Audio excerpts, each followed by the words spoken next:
Hi, welcome to Storytime with Yogi, and we're going to read another favorite of mine. Oh, I love this one.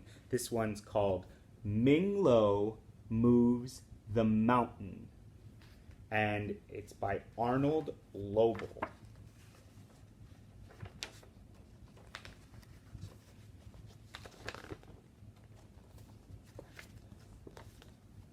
Ming and his wife lived in a house at the bottom of a very large mountain. They loved their house, but they did not love the mountain. Rocks and stones broke loose from the cliffs. They dropped down onto the house of Ming. The roof was full of holes. Clouds formed on the top of the mountain. Heavy rain fell from the clouds onto this roof that was full of holes. The rooms inside were damp and drippy. When the sun did shine, it never warmed the house of Ming. The mountain always cast a dark shadow. The flowers and vegetables in the garden grew thin and sparse.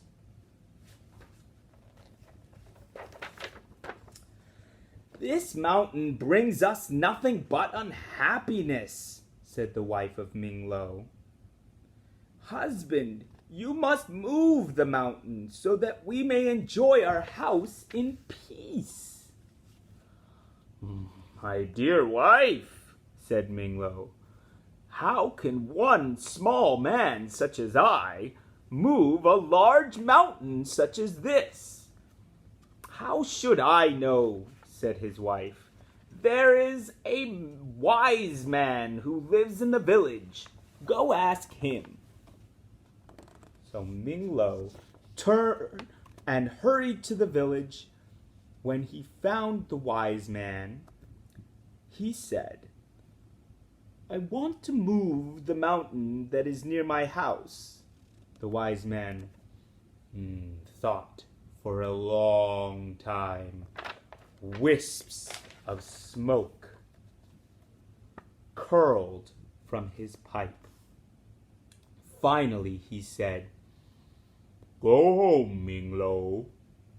Cut down the tallest, thickest tree you can find. Push this tree against the side of the mountain with all your strength. This is the way that you will move the mountain." Ming ran home. He cut down the tallest, thickest tree that he could find. Ming and his wife held tightly to the tree. Running as fast as they could run, they pushed the tree against the side of the mountain. The tree split in half. Ming and his wife fell on their heads. The mountain did not move an inch. "Go back to the wise man," said the wife of Ming. "Ask him to think of another way to move the mountain." Again, the wise man thought for a long time. Rings of smoke blew from his pipe. Finally, he said, "Go home, Ming. Take the pots and pans from your kitchen. Hold a spoon in each one of your hands. With these spoons, hit the pots and pans as hard as you can. Raise your voice in loud shouts and cries. The mountain will be frightened by the noise. This is the way that you will move the mountain."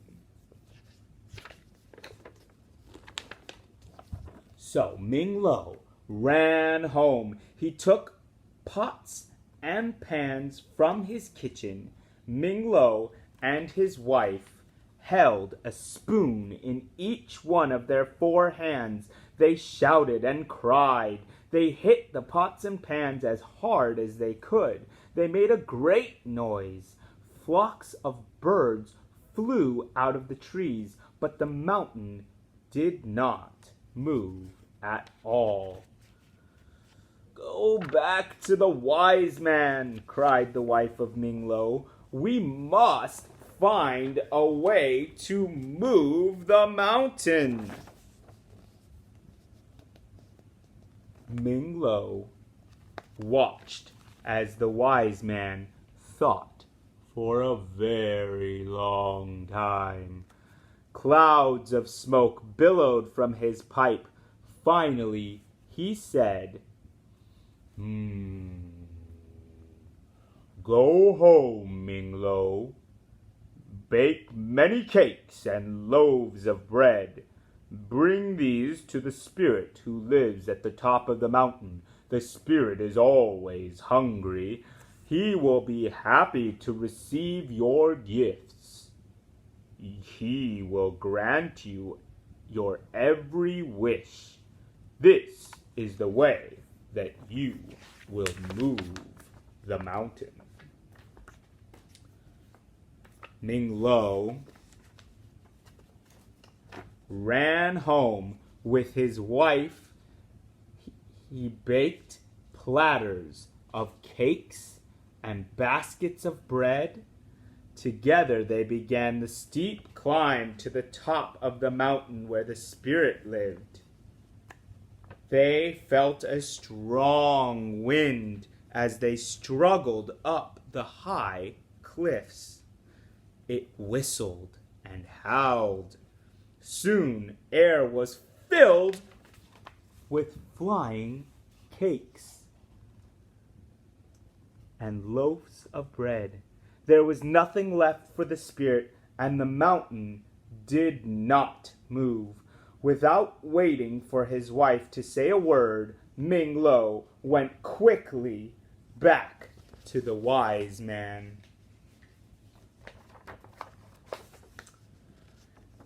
"Help me to move this mountain so that I may enjoy my house in peace," cried Ming Lo. The wise man sat in deep thought for a long, long time. There was so much smoke coming from his pipe that he could hardly be seen. Finally he said, "Go home, Ming Lo. Take your house apart stick by stick. Gather all these sticks that are the pieces of your house. Collect all of the things that are your possessions. Bind everything into bundles with rope and twine. Carry these bundles in your arms and on the top of your head. Face the mountain and close your eyes." "Having done all this," said the wise man, "you will step to the dance of the moving mountain. You will put your left foot in a place that is in back of your right foot. Then you will put your right foot in a place that is in back of your left foot. You must do this again and again for many hours. When you open your eyes, you will see that one mountain has moved far away." "This is a strange dance," said Ming Lo. "But if it makes the mountain move, I will do it at once." So Ming Lo ran home. He took his house apart stick by stick. He gathered all of the sticks and collected all of the things that were his possessions. Ming Lo and his wife bound everything into bundles in their arms and on the tops of their heads.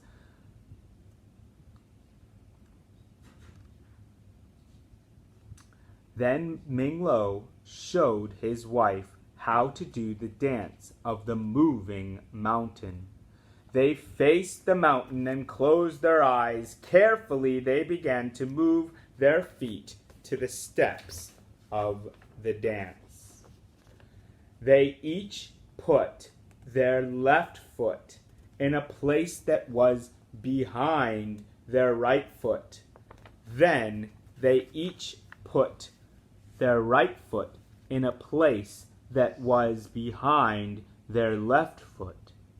The neighbors saw Ming Lo and his wife walking backwards across the fields with all of their possessions. It was an odd sight, and they watched in wonder. Neighbors watching Ming Lo and his wife. But after many hours had passed, Ming Lo and his wife opened their eyes. "Look!" cried Ming Lo. "Our dance has done its work! The mountain has moved far away!"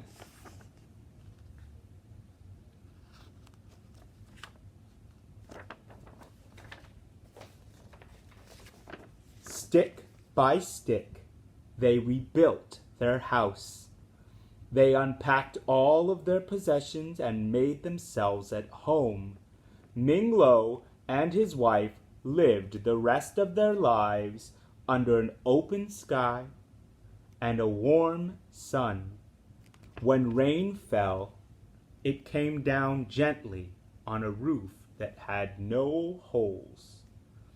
They often looked at the mountain that was small in the distance.